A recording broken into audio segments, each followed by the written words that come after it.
નમસ્કાર દર્શક મિત્રો, ખબર ગુજરાત ન્યૂઝ ચેનલમાં આપનું હાર્દિક સ્વાગત છે। આજના તાજા અને મુખ્ય સમાચાર જાણીએ તે પહેલા તમે અમારી ચેનલમાં નવા હોવ તો અમારી ચેનલને જરૂર સબસ્ક્રાઇબ કરી લેજો। તો મિત્રો, સૌપ્રથમ આજના તાજા સમાચારને લઈને વાત કરીએ તો આજથી અંગ દજાડતી ગરમીની આગાહી। ગુજરાતમાં આજથી અંગ દજાડતી ગરમીની આગાહી હવામાન વિભાગ દ્વારા કરવામાં આવી છે।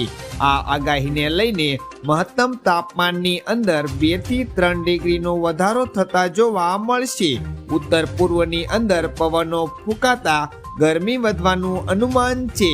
અમદાવાદની અંદર મહત્તમ તાપમાનની અંદર 39 ડિગ્રી સુધીનું તાપમાન રહી શકશે, તો સૌથી વધુ ગરમી સૌરાષ્ટ્રના ભાગોની અંદર પડી શકે તેવી આગાહી હવામાન વિભાગ દ્વારા કરવામાં આવી છે।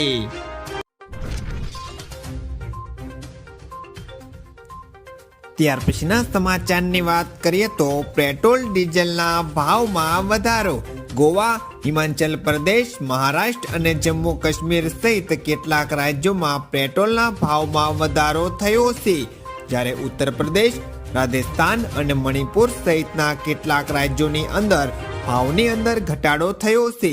નવા વર્ષના બીજા દિવસે કાચા તેલના ભાવમાં થોડો વધારો થયો હતો। આ દરમિયાન સરકારી ઓઇલ કંપનીઓએ પેટ્રોલ અને ડીઝલના ભાવ અપડેટ કર્યા છે। છેલ્લા 10 દિવસમાં ગુજરાતમાં પેટ્રોલની એવરેજ કિંમત 95.04 રૂપિયા પ્રતિ લીટર રહી છે।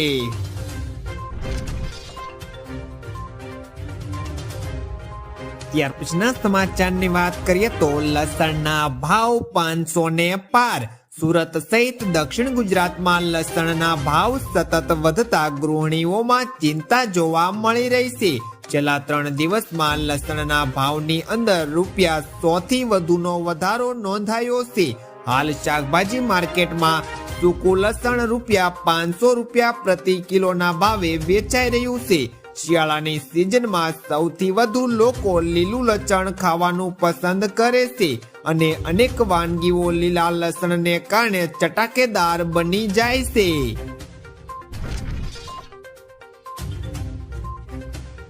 ત્યાર પછીના સમાચારની વાત કરીએ તો મહિન્દ્રા વાહનોની જબરદસ્ત માંગ। ડિસેમ્બર મહિનામાં પણ મહિન્દ્રાના વાહનોની જબરદસ્ત માંગ હતી। કંપની દ્વારા આપવામાં આવેલી માહિતી અનુસાર ડિસેમ્બર 2024માં તેનું કુલ ઓટો વેચાણ 69,768 વાહનોનું હતું, જે નિકાસ સહિત 16% વધારો દર્શાવે છે। મહિન્દ્રાએ સ્થાનિક બજારની અંદર 41,424 વાહનોનું વેચાણ કર્યું હતું, જેમાં 18%ની વૃદ્ધિ અને નિકાસ સહિત એકંદરે 42,958 વાહનોનું વેચાણ થયું હતું। કોમર્શિયલ વાહનોનું સ્થાનિક વેચાણ 19,502 રહ્યું છે।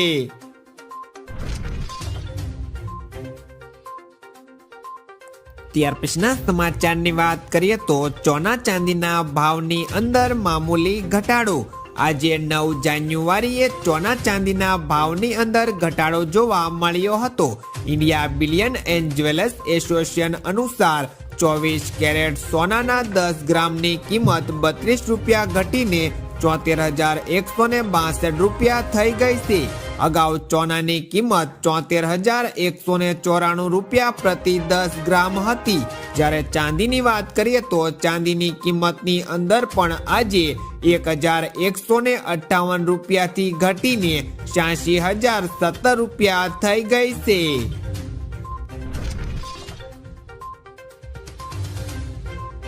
ત્યાર પછીના સમાચારની વાત કરીએ તો ભારતની અંદર દરરોજ 60 કરોડનું સાયબર ફ્રોડ। 2024માં દેશમાં દરરોજ સરેરાશ ₹60 કરોડનું સાયબર ફ્રોડ થયું। કુલ 85 લાખ કરોડ રૂપિયાના સાયબર ફ્રોડના ગુના નોંધાયા છે। સાયબર ફ્રોડનો સૌથી વધુ ભોગ વોટ્સએપ યુઝર બને છે, જેને માત્ર 3 મહિનામાં જ 43,797 કેસ નોંધાયા હતા। ટેલિગ્રામ અને ઇન્સ્ટાગ્રામ પર પણ મોટા પ્રમાણની અંદર ફ્રોડ થયા છે। પિંગ બુચરિંગ અને ઇન્વેસ્ટમેન્ટ સ્કેમ જેવી નવી તરકીબો દ્વારા સાયબર ગુનેગારો લોકોને ચેતરે છે।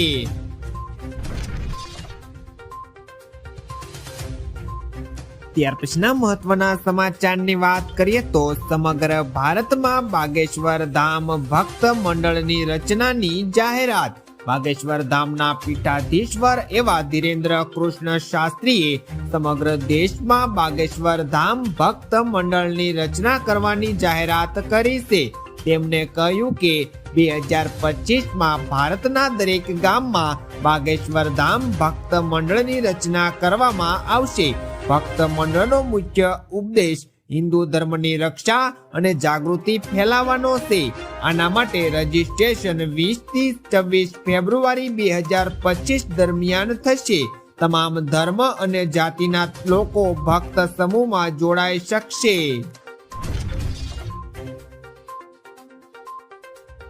ત્યાર પછીના સમાચારની વાત કરીએ તો ખેડૂતોને હવે ગેરંટી વિના જ મળશે લોન।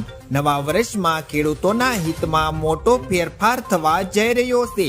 માહિતી અનુસાર ખેડૂતોને 10મી જાન્યુઆરી 2025 થી લોન મેળવવા માટે રાહત મળી શકશે। જેમાં વર્ષના પ્રથમ દિવસથી જ આરબીઆઈએ ખેડૂતોને કોઈ પણ ગેરંટી વિના જ 2 લાખ રૂપિયા સુધીની લોન આપશે। તાજેતરમાં જ આરબીઆઈએ ખેડૂતો માટે ગેરંટી વિના લોનની મર્યાદા વધારવાની જાહેરાત કરી હતી। જેના કારણે હવે તેઓ 1.6 લાખ નહીં પરંતુ 2 લાખ રૂપિયા સુધીની લોન મેળવી શકશે।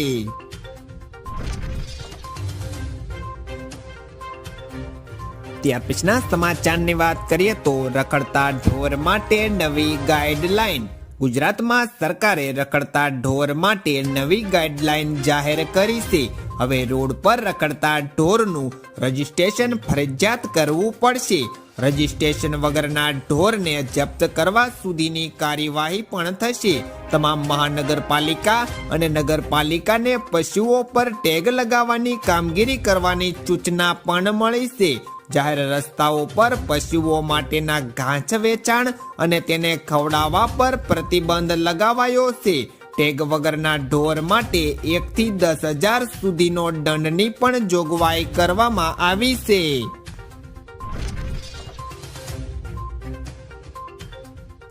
ત્યાર પછીના સમાચારની વાત કરીએ તો જોરદાર તેજી સાથે બજાર બંધ। શેર બજારમાં આજે એટલે કે 9મી જાન્યુઆરીએ જોરદાર તેજી જોવા મળી છે। સેક્શન 1434 પોઈન્ટથી વધીને 69,943 પર બંધ થયો છે। જ્યારે નિફ્ટીમાં પણ 445 પોઈન્ટનો ઉછાળો જોવા મળ્યો હતો। તે 24,188ના સ્તરે બંધ થયો છે। સેક્શનના 30 શેરમાંથી 29 શેરોમાં વધારો જોવા મળ્યો છે।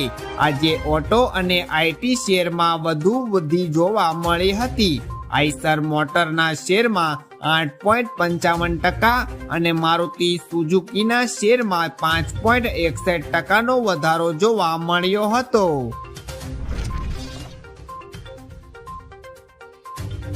ત્યાર પછીના સમાચારની વાત કરીએ તો ત્રીજા ક્વાર્ટરમાં જીએસટીની આવકમાં 19%નો વધારો। રાજ્યની ત્રિમાસિક ગાળામાં જીએસટીની આવકમાં ધરખમ વધારો થયો છે। રાષ્ટ્રીય કક્ષાએ આજ સમયગાળામાં જીએસટીની આવકની અંદર 8%નો વધારો નોંધાયો હતો। જ્યારે રાજ્ય કક્ષાએ ગુજરાતમાં 19%નો વધારો નોંધાયો છે। ડિસેમ્બર 2024માં જીએસટી, વેટ, વિદ્યુત શુલ્ક અને વ્યવસાય વેરા હેઠળ 9,000 કરતાં પણ વધુની આવક થઈ છે।